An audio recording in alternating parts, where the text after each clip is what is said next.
What is, how do we define good enough, right? Precisely, precisely, and that will vary depending, I think, on the type of, on the type of solution. For financial solutions, that's going to be pretty tight, right? You don't want a 10% error in your when you're closing your books, but if your supply chains, have a 10% variance, maybe that's okay, right? Maybe it's not. Maybe you deal with perishables, and that 10% wouldn't be acceptable.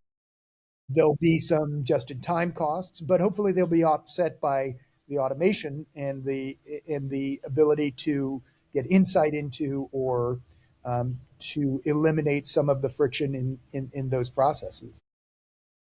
It's going to be interesting because I in particular am a little, I think worried might be too strong a word, but if you start to think about financial agents and them closing books and that sort of thing, you know, I haven't done the math recently, but if you have a 2 to 3% error rate over time, in the worst case, that could become, a 70% success rate after several, iterations. And so it's Hmm. it's easy to see how that's going to be a real challenge. And those will have to be very tightly bound, parameters for success.